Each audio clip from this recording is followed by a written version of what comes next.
A lot of people ask me, how do I actually know that animals are absorbing their owners' emotions and situations, things like that, and that it's affecting their health and behavior?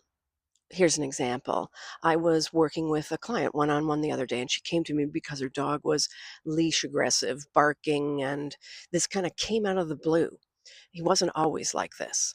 So when I worked with the dog one on one in communication, the dog revealed to me an incident that was sort of the driving force behind this leash aggressive behavior. When I worked with the dog one on one in communication, I asked the dog to identify the event or the experience that was sort of behind this leash aggression where it started.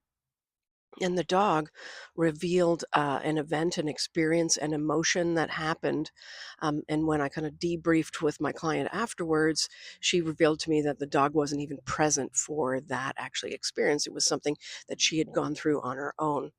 And obviously, it was an emotional event for her, an emotional experience and she admitted she kind of turned to her dog for support and help, which we kind of all do, right?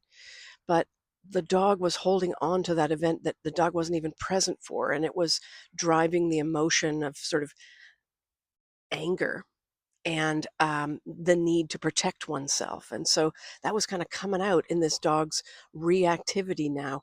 Dog didn't even know why this emotion was present and that it had absorbed it, but it was kind of now responding to that emotion within its own body and its own behavior. To me, that was evidence that the dog had sort of taken ownership of these events and these emotions and was now driving the behavior of the leash aggression. And when we worked with the animal to help that dog understand that this wasn't an emotion that was actually his and that he could actually release this event and emotion, just like my client had done, that it was possible to heal from that emotion. Once we did that with the dog stopped the leash aggression virtually overnight. I got a text from her saying, we were walking past dogs now, and my dog's not even paying attention to other dogs, just like it was before.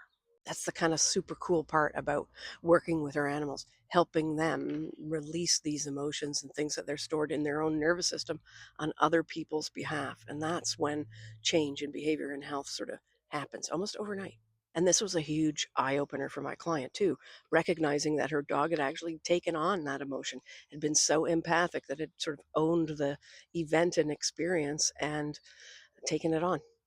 And she's very aware now of her emotions and how they're affecting her dog.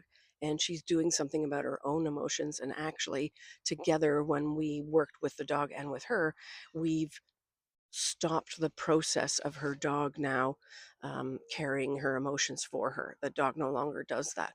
The dog can be supportive and empathetic, but without absorbing the emotions and taking ownership of them. That's the kind of work that I do when you work with me one on one. And the cool part is, once she kind of figured out that this was going on in her own mind, she learned all about this. She's actually been able to start making changes with her dogs, not even just with me one on one, just in general with her. She's got a cat. She's now aware of this kind of thing. The great thing is her dog is being a teacher for her in this moment, helping her recognize that she kind of does the same thing. She takes on the emotions of others, even though she's not even involved. She's feeling sadness on behalf of someone else and kind of owning that in her body, and it's affecting her. And the thing is, when she does that, her dog is also aware of other people's emotions too, kind of like an overflow system. So we had to work together to stop that behavior for both of them. And the great thing is that even when you just become aware that this is happening and how this all works from an emotional perspective, you can start to see shift in your animals right away once you have this kind of knowledge and information. And that's what we do. We talk about these kinds of things, how it's happening, how to recognize it. And then I can give you some tips and tricks on how to make changes for you and your animal.